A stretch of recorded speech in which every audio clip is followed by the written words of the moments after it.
I've given everything, my time, my tears. You were just supposed to clean, that's it. You think I'm nothing? You're here for a job. Stop acting like it's more than that. It is more than that. You think I don't know? I'm here because I have nothing left, Emeka. What could you possibly know that I don't? I'm the one who's been keeping this house together. If I leave... Oh, please. I can do just fine without you. You think you'll be fine when you finally understand that I'm the reason you still have everything? What are you talking about? I was the one who made sure the house didn't fall apart. What if the one person you treated like nothing, the one you insulted without a second thought, the one whose tears you walked past like she was part of the furniture, was the only reason your entire world was still standing? Her name was Adaeze Obi, 18 years old, no university admission letter, no uncle in government, no father with connections.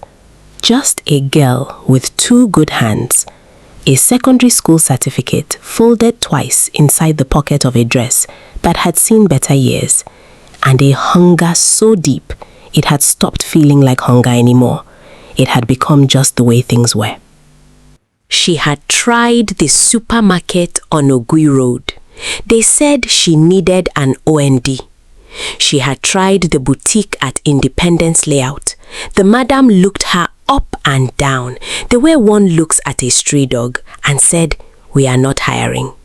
She had tried 3 offices, 2 schools, and 1 cyber cafe. The cyber cafe was the worst. The man behind the counter had laughed, actually laughed, and asked if she even knew how to use a computer. She did. She had taught herself in 1 month using a borrowed phone and a YouTube channel with no sound.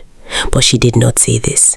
She only said thank you and walked out before she said something she would regret.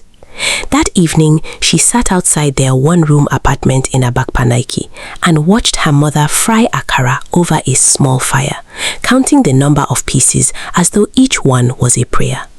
Her younger brother Chisom was asleep inside on the floor because their 1 mattress had a hole and they took turns on which side to sleep. This is what poverty teaches you, how to take turns suffering. It was her neighbor, Mama Uju, who told her about the Okafor family. They live in GRA, Mama Uju said, lowering her voice the way people lower their voice when they speak of wealth, as though money can hear you. Big house, 3 cars. The madam is fine, soft-spoken. They need a housemaid. The pay is 40,000 naira. 40,000 naira. Adaeze turned the number over in her mind until it almost broke something inside her chest. 40,000 was her mother's entire month of akara sales on a very good month. 40,000 was Chisom's school fees and sandals and textbooks combined. 40,000 was the difference between eating once and eating twice. I don't want to be a housemaid. Nobody wants to be a housemaid, Noam. But nobody wants to be hungry either. Go. At least go and see. Adaeze said nothing. She looked at her mother's hands, cracked from hot oil and river water, yet somehow still gentle when they touched her face at night. She made her decision without speaking another word. She ironed her best dress the following morning, the blue one with white flowers that she had received from a church welfare bag 3 years ago. She oiled her face, braided her hair tight to the back, and borrowed Mama Uju's small mirror to check that everything was in order. She looked like someone trying very hard not to look poor. She went anyway. The Okafor compound on Abakaliki Road, GRA, was the kind of place that made you instinctively slow down your walk. The gate was black wrought iron with gold tips. A security man in a faded uniform sat on a plastic chair beside it. 2 cars, a black Toyota Land Cruiser and a silver Benz, sat in the driveway like sleeping animals that knew exactly what they were worth. The compound was quiet in the way that only money makes things quiet. Adaeze told the gateman she had come to see the madam about the housemaid position. He looked at her. Then he picked up his small Nokia phone, pressed one button, said forwards, and pressed it again. The gate opened. She walked up the tiled path. Flower beds lined each side, red ixora and white periwinkle, trimmed so precisely they looked embarrassed. The front door was carved mahogany, the handle brass. Before she could raise her hand to knock, the door opened from inside, and standing there was a woman who was, without question, the most elegantly put together person Adaeze had ever seen outside of a television screen. Mrs. Ngozi Okafor was perhaps 45, with the kind of face that had decided not to age in any hurry. She wore a silk house dress, the kind that costs more than a semester of school fees. Her wrapper was tied loosely, her gold earrings small and serious. She smelled of shea and something floral that Adaeze could not name. She looked at Adaeze the way only genuinely kind people look at strangers, like she actually saw her. "You are the girl Mama Uju sent?" "Yes, ma. Good morning, ma. My name is Adaeze Obi." "Come in, Adaeze."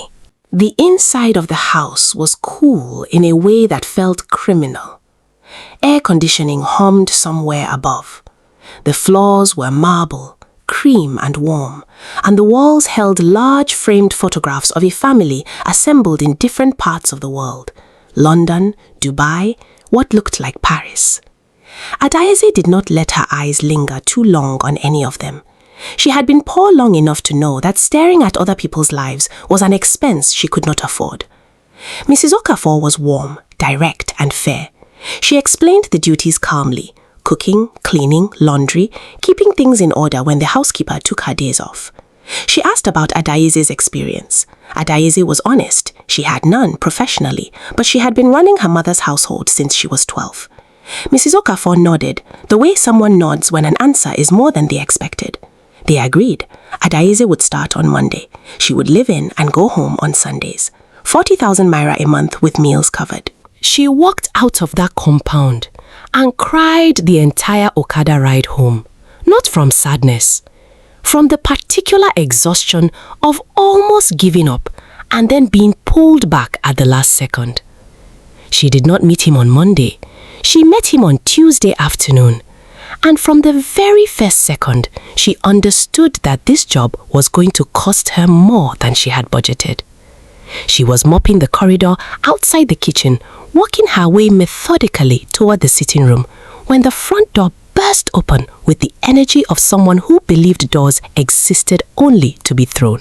Chukwuemeka Okafor.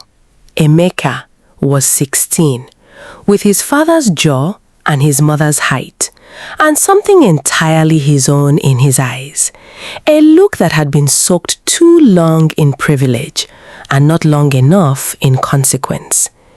He wore his school uniform with the tie loosened to the point of insult. He was handsome, the way certain boys are handsome without knowing or caring or wanting to use it for anything kind. He walked in, dropped his school bag directly on the spot she had just mopped, and kicked his shoes off in 2 different directions. He looked at the shoes, then he looked at her, then he looked back at the shoes as if waiting. "Won't you pack them?" She set down the mop slowly. "Good afternoon." "I didn't ask for your afternoon. I asked you to pack my shoes." She opened her mouth. She closed it. She thought of Chisom asleep on the floor. She thought of 40,000 naira. She walked over and picked up the shoes. "And mop that again. You've smeared it." She looked at the floor, then at the bag he had dropped on it, his bag which had done the smearing. She said nothing. She began to mop again. He was already gone, walking upstairs as if she were a piece of furniture he had briefly noticed and immediately forgotten. That night, in the small room she had been given beside the kitchen, Adaeze lay on the narrow bed and stared at the ceiling. The room was clean. There was a ceiling fan, a small window with a curtain. It was, in every way, better than where she slept at home. She told herself this over and over until she believed it enough to sleep. But sleep came slowly and in the dark, Just before it arrived, one thought slid through. This boy is going to be a problem. The question is, how big a problem? She could not have known, lying there in the dark with the ceiling fan turning above her, that the answer was the kind that changes everything for both of them. Weeks passed inside that house, the way water passes over stone, slowly, wearing things down in ways you cannot see, until one day you look and the stone is different. Adaeze learned the rhythms of the Okafor household the way a soldier learns a minefield, not because anyone taught her, but because survival demanded it. She learned that Emeke woke up angry on Tuesdays for no visible reason. She learned that he slammed the refrigerator door when he was anxious, and that his anxiety came most reliably the morning after a test he had not prepared for. She learned these things not because she cared about him, but because knowing them was the difference between a quiet morning and a broken plate she would be blamed for. She ironed his school uniform every morning before 5 a.m. She pressed the collar flat the way she had seen done in the mirror of a fine tailoring shop she had once passed and never entered. She set his shoes outside his door, polished to a shine that had no reason to be that good. He never once noticed the shoes. He never once said anything about the collar. One Wednesday, she was washing dishes when she heard him behind her, riffling through the kitchen cupboard with the urgency of someone who had just remembered something terrible. He was looking for his lunch money. He had misplaced it, and the bus was in 7 minutes, and he stood in the kitchen radiating the specific fury of a boy who was about to be late and needed someone to blame. He found the money. It had slid under a folded napkin on the counter. Adaeze had seen it there an hour ago and moved it to a safer place so it would not fall. He grabbed the notes, looked at her once, and said, "You people are always touching things that don't belong to you." Then he was gone. The door swung behind him. A cup rattled on its hook. She stood at the sink with her hands still in the water and did not move for a very long time. It was Mrs. Okafor who found her like that. "Adaeze, what happened?" She said nothing. Her jaw was tight, the way jaws get when the mouth is holding something the heart cannot afford to release. "Adaeze, I'm fine, ma." It happened on a Saturday, in front of his friends. She was serving drinks when he said it. Enigbo, lightly, performing for the laugh. Something cruel about her hands, her roughened walking hands. The boys laughed. She understood every word. She set the last glass down. She looked at him, not with tears, not with anger, but with something far more final, something that had decided. She walked to the kitchen. She folded the dishcloth neatly on the counter. She went to her room. Mrs. Okafor found her sitting still on the edge of the bed, past crying. "You always deal with him, ma, and he always comes back.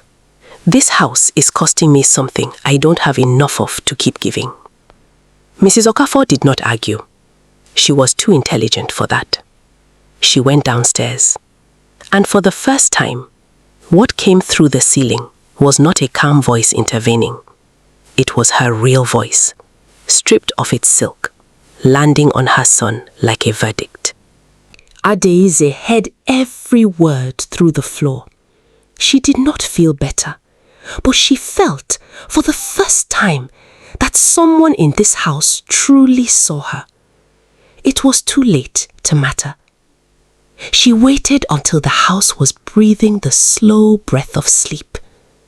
She folded the bedsheet tight at the corners, because leaving did not mean leaving mess. She packed her small bag. She placed her key on the kitchen counter beside a note addressed only to Mrs. Okafor. "Thank you, ma, for your kindness. God bless your home."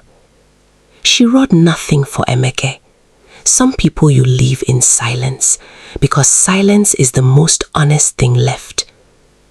The front door closed behind her with a soft click that no one heard. Emeke came downstairs Sunday morning and the house felt different before he understood why. The stove was cold. The kitchen smelled of nothing. Her room, door open, bed made, sheets folded like a quiet accusation. She left, his mother said, the note already in her hand. Simply, no explanation offered. Mommy, the wake mock is Thursday. She was supposed to help me. He stopped. He heard himself. She was supposed to be useful to me. Not, I am sorry. Not, I was wrong. Just, she was mine to use, and now she is gone. Mrs. Okafor looked at her son the way you look at someone who has finally said the quiet part aloud. Then you had better start studying. I am not calling her back. You will sit those examinations with what is in your own head, and we will see exactly how much of it was ever yours. She walked back to her room. The door did not slam. It closed quietly. Which was worse? Thursday arrived without sympathy. He turned over the economics paper, and the questions were familiar. He had seen these ships, heard these arguments, but without her voice threading them together, he could not hold them. He had borrowed her mind for months, without ever building his own. The literature question was about things fall apart, about Okonkwo's fear. He knew the answer word for word, in her voice, not his. Every cruel thing was not strength. It was terror wearing the mask of strength. He wrote it down.